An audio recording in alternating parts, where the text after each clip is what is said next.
Pongal recipe ದೇವರ ನೆನೆಯುತ್ತಾ ಈ ವ್ಲಾಗನ್ನು start ಮಾಡ್ತಾ ಇದ್ದೀನಿ. ಎಲ್ಲರಿಗೂ ಸ್ವಾಗತ.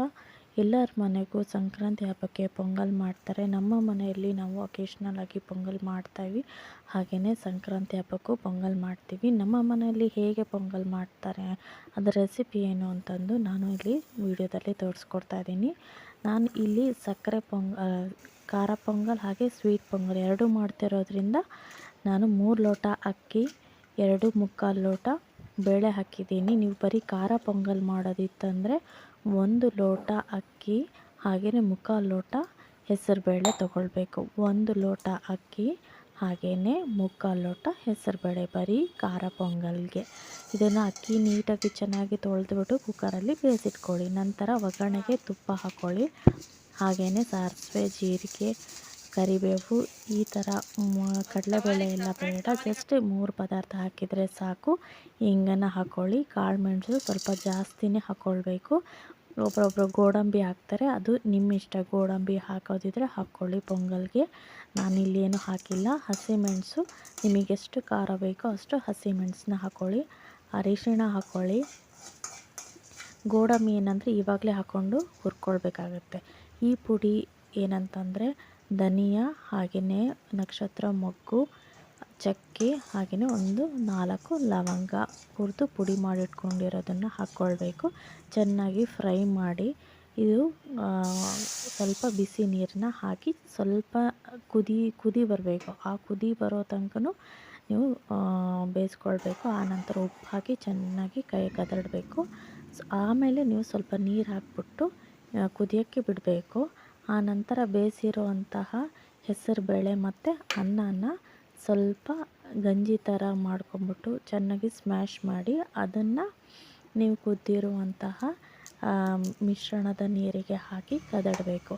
ಇಲ್ಲಿ ನೋಡಿ, ಅನ್ನ ಮೆತ್ತಗಾದಷ್ಟು ಪೊಂಗಲ್ ಚೆನ್ನಾಗಾಗುತ್ತೆ.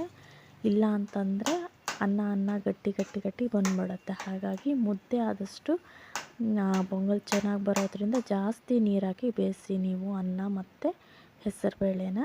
ಆನಂತರ ಒಣ ಕೊಬ್ಬರಿ ಹಾಕಿಬಿಟ್ಟು ನೀವು ಪೊಂಗಲ್ನ ಸವಿಬೋದು. ತುಂಬಾ ರುಚಿಯಾಗಿ ಬರುತ್ತೆ. ಬೇಳೆ ಎಷ್ಟು ಹಾಕ್ತಿರೋ ಅಷ್ಟು ರುಚಿಯಾಗಿ ಈ ಪೊಂಗಲ್ ಬರುತ್ತೆ. Thanks for watching.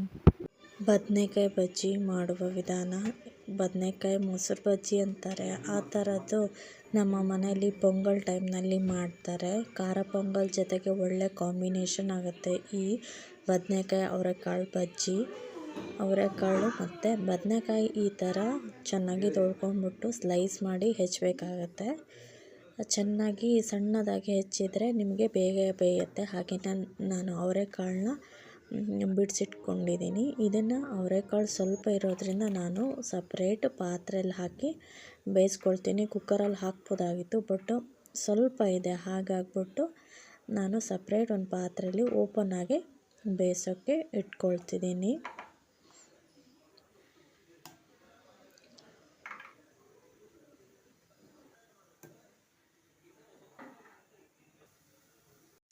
ಹಾಗೆಯೇ ಇನ್ನೊಂದು ಬಾಣಲೆಯಲ್ಲಿ ಅಥವಾ ತವಾದಲ್ಲಿ ನೀವು ಒಗ್ಗರಣೆಯನ್ನು ಹಾಕ್ಕೊಳ್ಬೇಕಾಗತ್ತೆ. ಸಾಸಿವೆ, ಜೀರಿಗೆ, ಕಡಲೆಬೇಳೆ ಹಾಕಿದರೂ ಆಗುತ್ತೆ. ನಾನು ಹಾಕಿಲ್ಲ ಅಷ್ಟೇ. ಹಾಗೆಯೇ ಖಾರಕ್ಕೆ ಎಷ್ಟು ಬೇಕೋ ಅಷ್ಟು ಮೆಣಸಿನ್ಕಾಯಿನ ನೀವು ಹಾಕ್ಕೊಳ್ಬೇಕು. ಹಾಗೆಯೇ ಹೆಚ್ಚಿಟ್ಕೊಂಡಿರುವಂತಹ ಬದನೆಕಾಯಿನ ಚೆನ್ನಾಗಿ ಫ್ರೈ ಮಾಡಬೇಕು. ನೀವು ಮೆಣಸಿನ್ಕಾಯಿ ಹಸಿಮೆಣಸು ಸ್ವಲ್ಪ ಜಾಸ್ತಿ ಹಾಕಿದರೆ ತುಂಬ ರುಚಿಯಾಗಿ ಬರುತ್ತೆ. ಯಾಕೆಂದರೆ ಇದರಲ್ಲಿ ಬೇರೆ ಏನು ಮಸಾಲೆ ಹಾಕಲ್ಲ ನಾವು.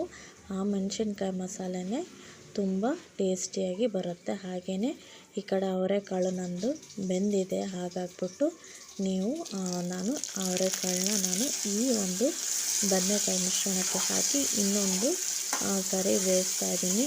ಈ ಬದನೆಕಾಯಿ ತುಂಬ ಚೆನ್ನಾಗಿ ಬೇಯಬೇಕು. ಎಷ್ಟು ಚೆನ್ನಾಗಿ ಬೇಯುತ್ತೋ ಅಷ್ಟು ರುಚಿಯಾಗಿ ಬರುತ್ತೆ ಈ ಒಂದು ರೆಸಿಪಿ. ಆ ನಂತರ ಚೆನ್ನಾಗಿ ಕಿವುಚಬೇಕಾಗುತ್ತೆ.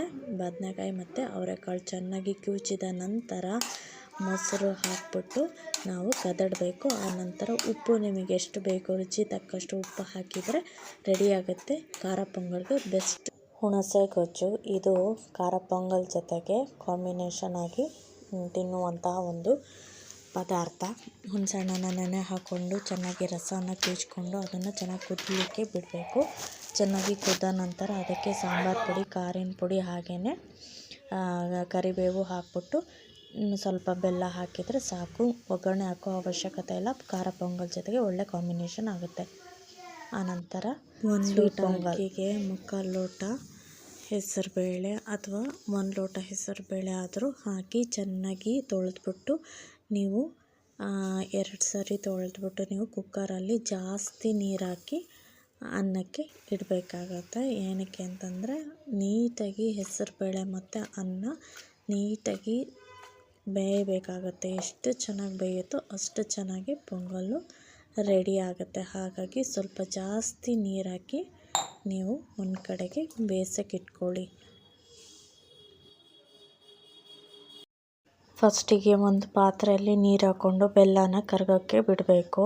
ಆ ನಂತರ ಬೇಕಾಗಿರುವಂಥ ಡ್ರೈ ಫ್ರೂಟ್ಸನ್ನು ಸಣ್ಣದಾಗಿ ಹೆಚ್ಕೊಂಡು ತುಪ್ಪದಲ್ಲಿ ಹುರ್ಕೊಳ್ಬೇಕು. ಇದನ್ನು ನೀವು ನೀಟಾಗಿ ಸೋಸ್ಕೊಳ್ಳಿ. ನೆನೆ ಹಾಕಿರುವಂತಹ ಬೆಲ್ಲದನ್ನು ನೀಟಾಗಿ ಸೋಸ್ಕೊಂಡು ಅದನ್ನು ಕುದಿಯೋಕ್ಕೆ ಇಡಿ. ಆ ನಂತರ ಅನ್ನವನ್ನು ಹಾಕ್ಬಿಟ್ಟು ಚೆನ್ನಾಗಿ ಕದಡ್ರಿ. ಹಾಗೆ ಪೊಂಗಲ್ ಹದ ಬರೋ ತನಕ ನೀವು ಕದಡಬೇಕಾಗುತ್ತೆ. ಹಾಗೆಯೇ ಸ್ವಲ್ಪ ಏಲಕ್ಕಿ ಫ್ಲೇವರ್ ಬರಲಿಕ್ಕೆ ಏಲಕ್ಕಿ ಪುಡಿ ಹಾಕಿದರೆ ಪೊಂಗಲ್ ರೆಡಿ ಆಗುತ್ತೆ.